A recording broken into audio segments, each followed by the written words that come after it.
विद्यार्थ्यांनो, आपण मागच्या लेक्चरला बाजाराचे प्रकार याच्यामध्ये पूर्ण स्पर्धा आणि अपूर्ण स्पर्धा, पूर्ण स्पर्धेमधली वैशिष्ट्य, अटी, व्याख्या, किंमत निश्चिती, ज्याला आपण समतोल किंमत म्हटलं, हा भाग बघितला होता. आज आपल्याला अपूर्ण स्पर्धेनुसार बाजाराचे जे प्रकार पडतात त्या प्रकारांचा अभ्यास करायचा आहे. अपूर्ण स्पर्धेनुसार बाजाराचे 3 प्रकार आहेत बघा. पहिला प्रकार आहे मक्तेदारी बाजार. मक्तेदारी बाजार म्हणजे काय?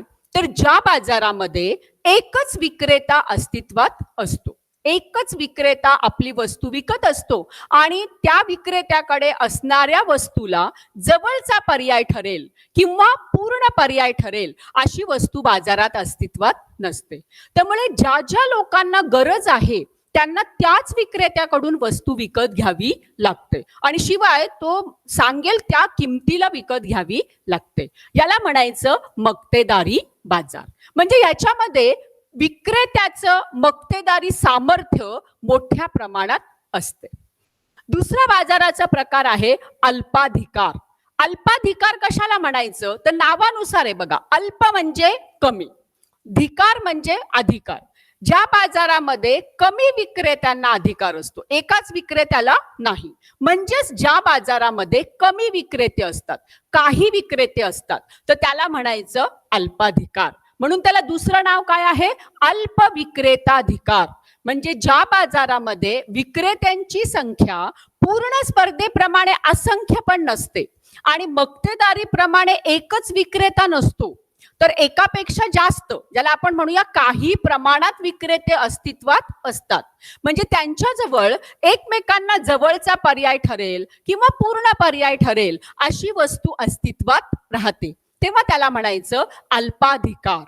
आणि तिसरा प्रकार आहे मक्तेदारी युक्त स्पर्धेचा बाजार. याच्यामध्ये काय होतं? तर या बाजारामध्ये विक्रेत्यांची संख्या पण भरपूर असते आणि ग्राहकांची संख्या पण भरपूर असते आणि या बाजारामध्ये आपल्याला काही वैशिष्ट्य पूर्ण स्पर्धेची आणि काही वैशिष्ट्य मक्तेदारीची जाणवतात. या दोन्ही प्रकारच्या बाजारांचं एकत्रीकरण म्हणजे मक्तेदारी युक्त स्पर्धेचा बाजार. अलीकडच्या काळात अशा प्रकारचा बाजार मोठ्या प्रमाणात अस्तित्वात असलेला आपल्याला दिसतो. मग काय फरक झाला? तर मक्तेदारीमध्ये एकच विक्रेता आहे, अल्पाधिकारामध्ये काही विक्रेते आहेत आणि मक्तेदारी युक्त स्पर्धेमध्ये विक्रेत्यांची संख्या भरपूर आहे. मग त्याच्यामुळे काय झालं की हा एकच विक्रेता आहे, कारण याला जवळचा पर्याय किंवा पूर्ण पर्याय ठरेल अशी वस्तू अस्तित्वात नाही. इकडे अल्पाधिकारामध्ये काही विक्रेते आहेत आणि त्यांच्याकडे जवळचा पर्याय ठरेल अशी वस्तू अस्तित्वात आहे आणि मक्तेदारी युक्त स्पर्धेमध्ये विक्रेत्यांची संख्या भरपूर आहे. तीनही बाजारामध्ये ग्राहकांची संख्या जी आहे तर ती मोठी असू शकते. म्हणून हे 3 प्रकार अपूर्ण स्पर्धेनुसार बाजाराचे केलेले आहे. आता या प्रत्येक बाजाराची काही वैशिष्ट्ये आहेत, तर ती वैशिष्ट्य कोणकोणती आहेत तर ते आता आपल्याला बघायचं आहे. कारण आपण सांगतोय की मक्तेदारीमध्ये जवळचा पर्याय पूर्ण पर्याय ठरेल अशी वस्तू अस्तित्वात नाही असं आपण सांगतोय. त्याच्यानंतर दुसरा जो बाजाराचा प्रकार आहे अल्पाधिकार, इथे मात्र पूर्ण पर्याय ठरेल किंवा जवळचा पर्याय ठरेल अशी वस्तू अस्तित्वात असणार आहे. आणि मक्तेदारी युक्त स्पर्धेमध्ये आपल्याला पूर्ण स्पर्धा आणि मक्तेदारी यांचं एकत्रीकरण जाणवणार आहे, यांचं एकत्रीकरण आपल्याला दिसणार आहे. मग आता या 3 बाजारांची वैशिष्ट्ये आपण बघूया. बघा, स्क्रीनमध्ये दाखवल्याप्रमाणे मक्तेदारी बाजाराचं पहिलं वैशिष्ट्य आहे ते म्हणजे एकच विक्रेता. एकच विक्रेता व्याख्येमध्येच आपण सांगितलंय की ज्या बाजारात एकच विक्रेता असतो त्यालाच म्हणायचे मक्तेदारीचा बाजार. साहजिकच ज्या ज्या ग्राहकांना एखाद्या वस्तू, त्या संबंधित वस्तूची गरज आहे त्या सर्व ग्राहकांना त्या विक्रेत्याकडूनच ती वस्तू विकत घ्यावी लागते. त्यामुळे काय होतं की त्यांना चॉईस राहत नाही, ग्राहकांना चॉईस राहत नाही, त्याच्याकडनंच विकत घेणं भाग पडतं किंवा मग त्या वस्तू विना राहा, म्हणजे तुमची गरज अपूर्ण ठेवा, हे 2च पर्याय ग्राहकांपुढे राहतात. दुसरं वैशिष्ट्य आहे पर्यायी वस्तूंचा अभाव. पर्यायी वस्तूंचा अभाव म्हणजे काय, तर अगदी जवळचा किंवा पूर्ण पर्याय ठरेल अशी वस्तू नाही. जसं आज बघा, आपल्याला थम्सअप नाही मिळालं तर कोको कोला आपण ऍक्सेप्ट करतो शीतपेय म्हणून. तसं या बाजारामध्ये होत नाही. एकच वस्तू अस्तित्वात असते, दुसरी अस्तित्वातच नसते, शिल्लक नसते किंवा ती उपलब्ध नसते असं आपण म्हणूया. आणि त्यामुळे ज्यांना हवंय ना त्यांना तीच वस्तू घ्यावी लागते. एक काळ असा होता आपल्याकडे स्वातंत्र्य मिळाल्यानंतर, एखाद्याला जीप खरेदी करायची असेल ना तर महिंद्रा अँड महिंद्रा या एकमेव कंपनीच्या जीप आपल्याकडे उपलब्ध असायच्या. त्यामुळे ज्यांना ज्यांना ती खरेदी करायची आहे त्याच कंपनीची खरेदी करावी लागायची, कारण दुसरी अस्तित्वातच नव्हती. परदेशातून पण आपल्याकडे त्यावेळेला गाड्या उपलब्ध होत नव्हत्या, कारण एवढी काही वाहतुकीच्या साधनांमध्ये क्रांती झालेली नव्हती.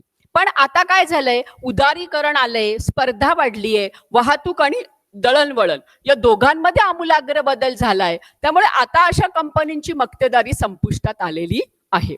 पण अजूनही असं होतं की एखाद्या गावामध्ये एकच दुकान आहे, म्हणजे नॅचरली त्याची मक्तेदारी झाली आणि मग त्याच्याकडे जी वस्तू आहे तीच घ्यावी लागेल. ज्या कंपनीची वस्तू त्याच्याकडे असेल त्याच कंपनीची आपल्याला घ्यावी लागते. याला म्हणायचं पर्यायी वस्तूंचा अभाव.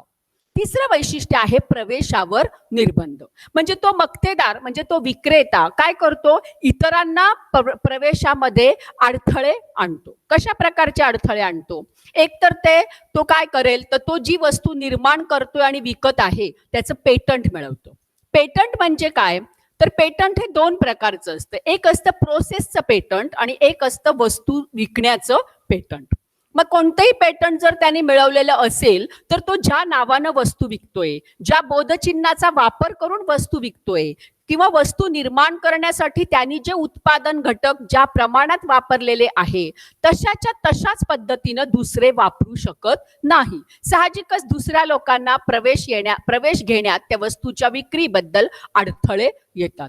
तीच गोष्ट सेवांच्या बाबतीत पण आहे. तुम्हाला माहित आहे ना की कोणताही चित्रपट निघतो तेव्हा त्या चित्रपटाचं जे टायटल असतं ना त्याचं सुद्धा पेटंट घेतलं जातं आणि ते विशिष्ट कालावधीसाठी असतं. औषधं निर्माण केली जातात त्याचंही पेटंट घेतलं जातं. मग त्याचा अर्थ काय, जेवढ्या कालावधीसाठी त्यांना पेटंट मिळालेलं आहे तेवढ्या कालावधीसाठी दुसरा कोणी तेच टायटल वापरून तेच नाव वापरून चित्रपट काढू शकणार नाही किंवा ते औषध निर्माण करू शकणार नाही. हा तो कालावधी संपल्यानंतर मात्र दुसऱ्या कंपन्या ते उत्पादन करू शकतात. पण तेवढ्या कालावधीपुरतं काय होतं, त्याचं मक्तेदारी सामर्थ्य प्राप्त होतं. आता आपण जेनरिक औषध हा शब्द ऐकतो वारंवार आणि ते स्वस्त असतात असं आपण म्हणतो. का बरं, तर त्या विशिष्ट कंपन्यांचं पेटंट संपल्यानंतर, पेटंटचा कालावधी संपल्यानंतर अनेक कंपन्या त्या प्रकारच्या वस्तूचं उत्पादन करतात. मग अनेक कंपन्यांनी उत्पादन केलं की त्यांच्यामध्ये आपापसामध्ये स्पर्धा होते आणि स्पर्धा असेल तर त्यांना खूप जास्त किमतीला माल विकता येत नाही. परिणामी काय होतं, मालाची किंमत कमी राहते. म्हणून जेनरिक औषधांची किंमत कमी असते आणि सुरुवातीला पेटंट मिळवल्यानंतर जेव्हा कंपन्या उत्पादन करतात तेव्हा त्यांची किंमत जास्त असते. मग या पद्धतीनं पेटंट मिळवून तो प्रवेशावर निर्बंध आणू शकतो. किंवा काय करू शकतो मक्तेदार, तर मक्तेदार कधी कधी तांत्रिक सामर्थ्यामुळे मक्तेदारी सामर्थ्य टिकवून ठेवू शकतो. एखाद्या वस्तूचं उत्पादन करण्याचं तंत्रज्ञान त्याने विकसित केलेलं आहे आणि ते इतरांकडे नाहीये. मग इतरांकडे नसेल तर त्यांना त्या वस्तूचं उत्पादनच करता येत नाही. कधी कधी निसर्गतःच एखादी वस्तू एखाद्या ठिकाणी मोठ्या प्रमाणात उपलब्ध असते आणि मग त्यामुळे त्यांचं मक्तेदारी सामर्थ्य तिथे निर्माण होतो. मग या पद्धतीनं की प्रवेशावर त्यामुळे निर्बंध येतात. इतरांना तिथे कायदेशीर असेल, नैसर्गिक असेल, तांत्रिक असेल, अशा वेगवेगळ्या कारणांमुळे प्रवेशात अडथळे येऊ शकतात. चौथं वैशिष्ट्य आहे ते म्हणजे बाजार पुरवठ्यावर पूर्ण नियंत्रण. म्हणजे मक्तेदार हा एकटा आहे, विक्रेता हा एकटा आहे. मग किती माल बाजारात आणायचा हे तो स्वतः ठरवतो. कारण जी खाजगी विक्रेते असतात तर त्या खाजगी विक्रेत्यांचा मुख्य हेतू नफा मिळवणं असतं आणि असे मक्तेदार ज्या वेळेला बाजारामध्ये उतरतात त्यावेळेला त्यांच्या पुढे दोन पर्याय असतात. एक तर आपल्या वस्तूची किंमत कमी ठेवायची आणि जास्त नगांचा पुरवठा करायचा आणि अपेक्षित नफा मिळवायचा, किंवा आपल्या वस्तूची किंमत जास्त ठेवायची, कमी नगांचा पुरवठा करायचा आणि अपेक्षित नफा मिळवायचा. फॉर एक्झाम्पल की एक्स ही एक वस्तू आहे. ही एक्स वस्तू विकत असताना विक्रेता काय करेल, समजा त्यांनी 10 रुपयाला एक नग विक्रीसाठी काढला आणि 10 नगांचा पुरवठा केला, त्याला किती रुपये मिळणार आहे? 100 रुपये मिळणार आहे. दुसरा एखाद्या वेळेस तो असंही करू शकतो की त्या एक्स वस्तूची किंमत 20 रुपये ठेवेल आणि 5च नगांचा पुरवठा करेल, तरी पण त्याला किती मिळणार आहेत? 100 रुपयेच मिळणार आहे. मग आता 10 नगांचा पुरवठा करायचा की 5 नगांचा करायचा, हे त्या विक्रेत्याच्या इच्छेवर अवलंबून राहील. याला म्हणायचं की बाजाराच्या पुरवठ्यावर विक्रेत्याचं पूर्ण नियंत्रण असतं.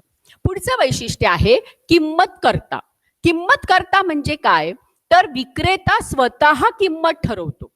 पूर्ण स्पर्धेमध्ये आपण सांगितलं की विक्रेत्याला किंमत ठरवण्याचा अधिकार नाही.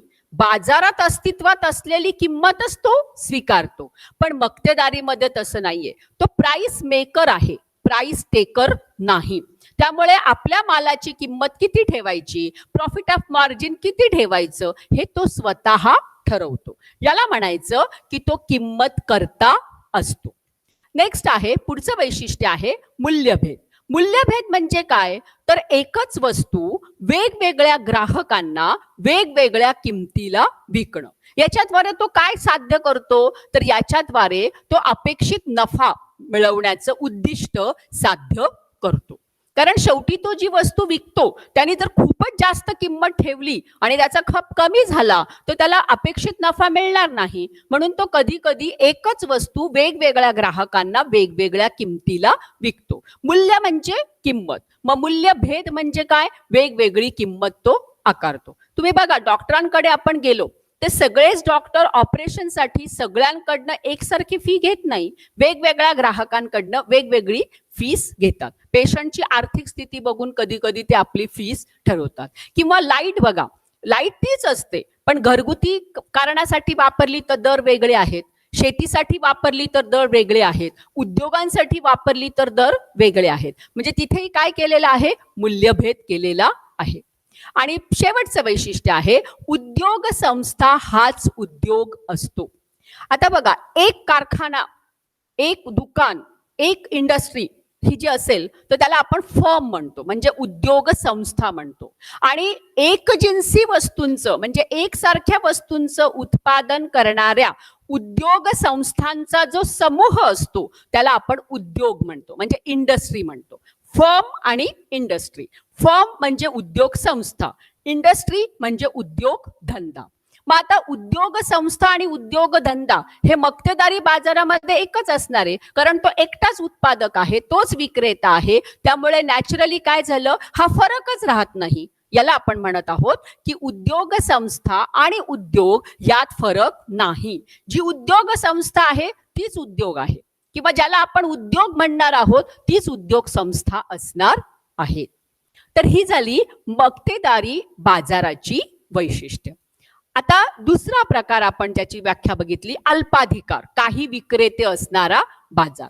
याच्यामध्ये काय होतं, तर याच्यामध्ये काही विक्रेते आहेत, म्हणजे एकच विक्रेता नाहीये. पूर्ण स्पर्धेप्रमाणे असंख्य विक्रेते पण नाहीयेत, मोठ्या प्रमाणात पण विक्रेते नाहीयेत. अगदी मुठभर, ज्याला आपण म्हणूया की सहज मोजता येण्या एवढे विक्रेते आहे. तुम्ही बघा, आता गॅस सिलेंडरचा पुरवठा करणारे विक्रेते मुठभर आहेत, ते काही मोठ्या प्रमाणामध्ये नाहीये. म्हणजे तिथे काय निर्माण झालं, अल्पाधिकार, अल्प विक्रेताधिकार अस्तित्वात आला. दुसरं वैशिष्ट्य आहे परस्परावलंबन. परस्परावलंबन म्हणजे काय, तर विक्रेते हे एकमेकांवर अवलंबून असतात.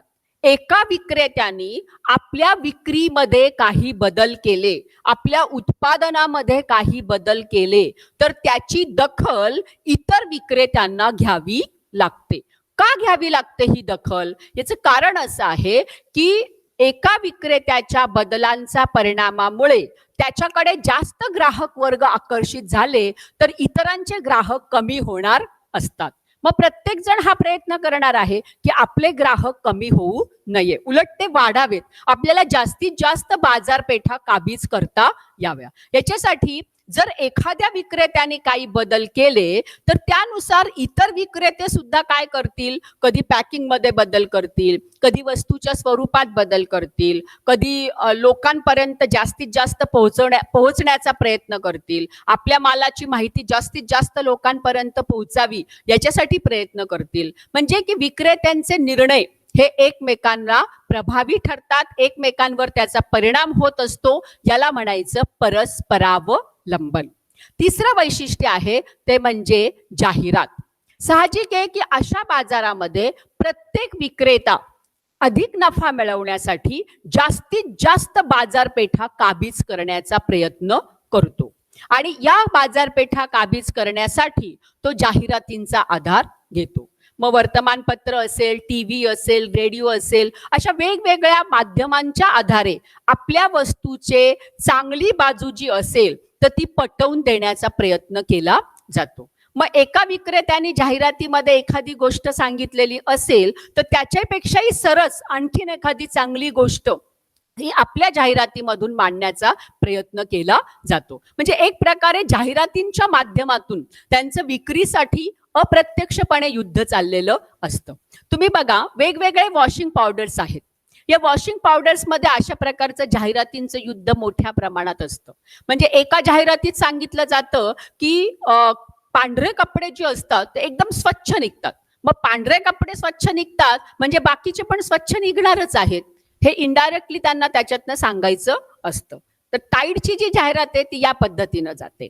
मग आपण एरियल घेतलं, एरियलच्या जाहिरातीत काय सांगितलं जातं की आमच्या साबणाने, आमच्या वॉशिंग पावडरमुळे तेलकट तुपकट डाग असले ना तर ते सुद्धा निघून जातात. अगदी वॉशिंग मशीन मध्ये टाकून सुद्धा ते तेलकट तुपकट डाग निघून जातील. त्याच्यासाठी तुम्हाला ब्रश पण मारण्याची गरज पडणार नाही. मग एरियल मध्ये या पद्धतीनं जाहिरात येते. मग घडी डिटर्जंट बघा, ते काय सांगतात की तुम्हाला हाताने कपडे धुवायचे असतील तर आमच्याकडे साबणाची वडी पण उपलब्ध आहे आणि तुम्हाला वॉशिंग मशीन मध्ये धुवायचे असतील तरी सुद्धा आमचे कपडे एकदम पांढरे शुभ्र निघालेले तुम्हाला तुमचे कपडे दिसतील. का तर आम्ही अनेक वर्षाच्या संशोधनातून प्रयोग करत करत इथपर्यंत पोहोचलेलो आहोत. त्यामुळे आमचा एक्सपिरियन्स विचारात घेतला तर आमचीच पावडर जास्त उपयुक्त आहे. या पद्धतीनं जाहिरातींच्या माध्यमातून काय केलं जातं तर आपल्या वस्तूचं महत्व, आपल्या वस्तूची गुणवत्ता, आपल्या वस्तूची उपयोगिता ही ग्राहकांच्या मनावर बिंबवण्याचा प्रयत्न केला जातो की जेणेकरून ग्राहकांनी ती वस्तू वापरावी. हा उद्देश त्या पाठीमागे असतो. म्हणजे खप वाढावा हाच एक उद्देश त्यामध्ये आहे. पुढचा आहे प्रवेशावर निर्बंध. प्रवेशावर निर्बंध म्हणजे काय तर इतरांना येऊ न देण्यासाठी कधी कधी काय केलं जातं तर हात मिळवणी सुद्धा केली जाते. हात मिळवणी कशी केली जाते की ठीक आहे, आपल्या एखादी नवीन कंपनी येते आहे, आता आपणच ऑलरेडी इतके लोक आहोत, ही नवीन आली तर आपल्या प्रॉफिट मध्ये घट होणार आहे, मग त्याला कसं बाजारात टिकू द्यायचं नाही, मग जाणून बुजून आपल्या मालाची किंमत कशी कमी करता येईल या दृष्टिकोनातून प्रयत्न केले जातात आणि हे प्रयत्न कधी कधी यशस्वी सुद्धा होतात. मग या पद्धतीनं प्रवेशावर निर्बंध आणून सुद्धा काय केलं जातं तर इतरांना प्रवेश नाकारला जातो. त्याच्यानंतर ही झाली अल्पाधिकाराची वैशिष्ट्य.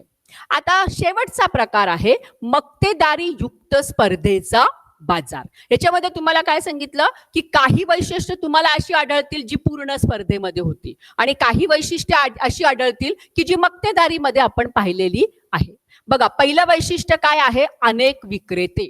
पूर्ण स्पर्धेमध्ये आपण काय सांगितलं होतं, असंख्य विक्रेते. काय फरक आहे दोघांमध्ये, असंख्य विक्रेते म्हणजे इतके जास्त की आपल्याला सहज मोजताच येणार नाही.